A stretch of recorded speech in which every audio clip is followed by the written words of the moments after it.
चुनाव के पहले जो पॉलिटिकल पार्टियां बड़े बड़े मुफ्त के वादे करती हैं, हमने उसको चैलेंज किया है सुप्रीम कोर्ट में। और बहुत बड़ी हमें खुशी इस बात की है कि सुप्रीम कोर्ट इस मामले को सुनने के लिए 3 जजों की बेंच बनाने के लिए तैयार हो गया है। जब हमने पीआईएल फाइल किया था तब इसको सुप्रीम कोर्ट की 2 जजों की बेंच सुन रही थी।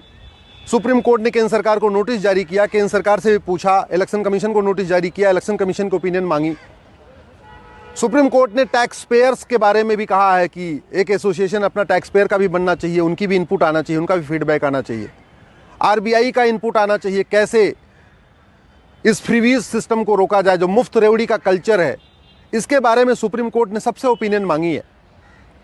सुप्रीम कोर्ट ने मुफ्तखोरी रोकने के लिए आरबीआई की ओपिनियन मांगी है, फाइनेंस कमीशन को ओपिनियन मांगी है, इलेक्शन कमीशन को ओपिनियन मांगी है, केंद्र सरकार की ओपिनियन मांगी है। इसके अलावा सुप्रीम कोर्ट का कहना है कि टैक्स पेयर का भी अपना एक एसोसिएशन होना चाहिए, चूँकि पूरा देश करदाताओं के पैसे से चलता है। तो टैक्स पेयर का पैसा कैसे यूज होना चाहिए, कहाँ रोकना चाहिए, क्या टैक्स पेयर का पैसा मुफ्तखोरी में खर्च करना चाहिए, रेवड़ी बांटने में खर्च करना चाहिए, इसलिए टैक्स पेयर्स की भी ओपिनियन आनी चाहिए। क्वेश्चन ऑफ लॉ फ्रेम हो चुका है, मामला 3 जजों की बेंच को रेफर हो गया है, लेकिन 3 जजों की बेंच बनी नहीं थी। 3 जजों की बेंच को यह मामला पिछले साल अगस्त में ही चला गया था, लेकिन उसके बाद सुनवाई नहीं हो पाई थी, बेंच नहीं बनी। आज मैंने सुप्रीम कोर्ट चीफ जस्टिस साहब से रिक्वेस्ट किया है कि मामला बहुत ही महत्वपूर्ण है, कृपया आप 3 जजों की बेंच बनाइए। और चीफ जस्टिस ऑफ इंडिया ने बोला हम इस पर 3 जजों की बेंच बनाएंगे, इस पर सुनवाई करेंगे। मैंने अपने पीआईएल में यही कहा है कि 70 लाख करोड़ रुपए का कर्जा तो राज्यों के ऊपर है, राज्यों के ऊपर 70 लाख करोड़ का कर्जा है। कोई ऐसी राज्य सरकार नहीं है भारत में जो कर्जे में नहीं है। इवन सबसे ज्यादा ढोल पीटने वाली दिल्ली की सरकार, केजरीवाल की सरकार, ये भी 55,000 करोड़ के कर्जे में है। 55,000 करोड़ का कर्जा तो दिल्ली के ऊपर है, 3 लाख करोड़ का कर्जा पंजाब के ऊपर है, बिहार के ऊपर भी 3 लाख करोड़ का कर्जा है, लगभग 3 लाख करोड़ का कर्जा केरल के ऊपर है, उत्तर प्रदेश में 6 लाख करोड़ का कर्जा है।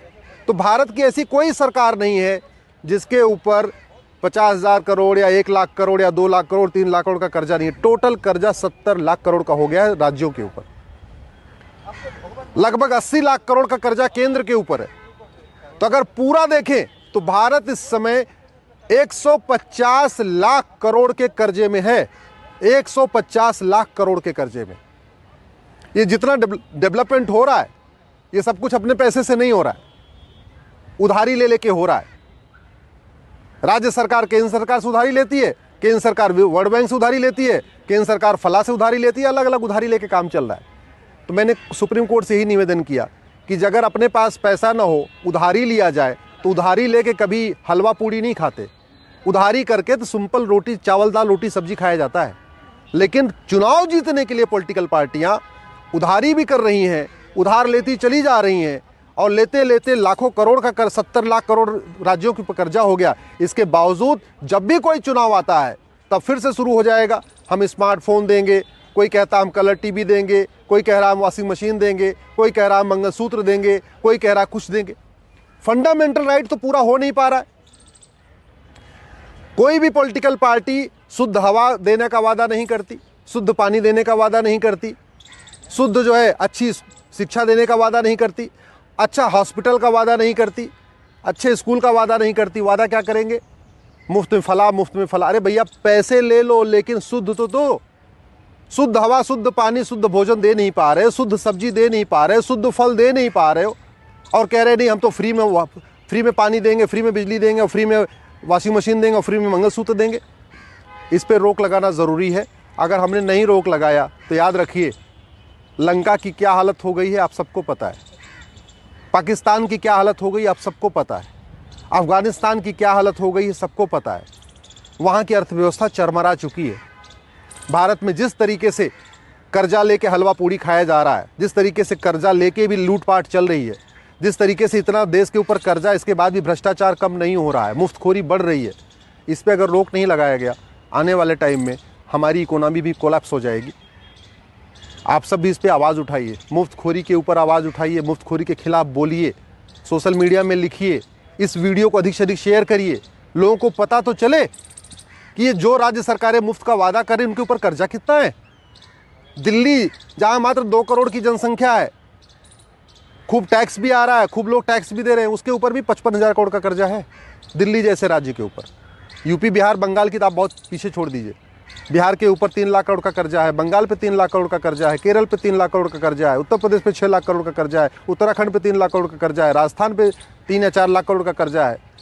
सारे राज्य सरकारें घाटे में चल रही हैं, लेकिन चुनाव के समय सब पूरा एकदम ऐसे दिखा रही जैसे सबके पास पैसा है।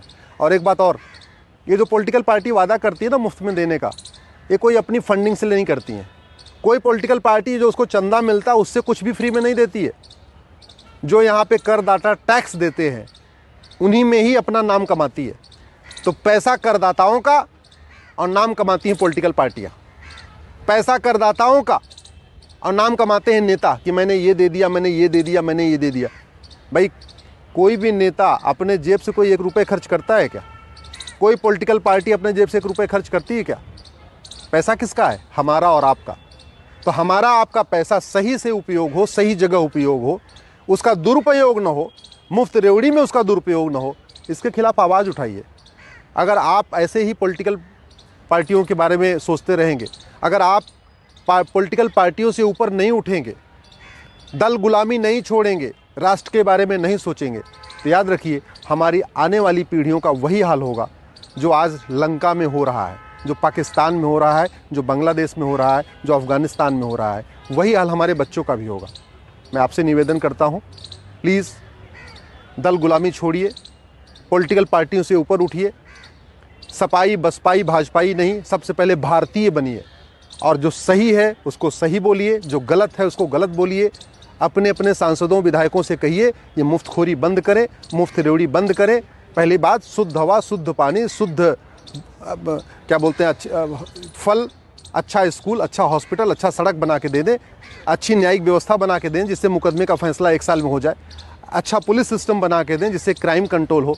तो करप्शन कंट्रोल करने की बात नहीं करते, क्राइम कंट्रोल करने की बात नहीं करते। इलेक्शन के पहले कुछ मुफ्त का वादा करते हैं, जीत जाते हैं। उनको भी पता ये जनता पागल है, जनता इससे कोई लेना देना नहीं। उनको भी पता है, जनता को भी ये नहीं समझ में नहीं आता कि पैसा उसी का है। तो आप ही के पैसे को बर्बाद किया जा रहा है, आप ही के पैसे से आपको कुछ मुफ्त में दे दिया जाता है, आप खुश हो जाते हैं कि हमको मुफ्त मिला। याद रखिए कुछ भी मुफ्त में नहीं है, सब कुछ आप ही के पैसे से हो रहा है।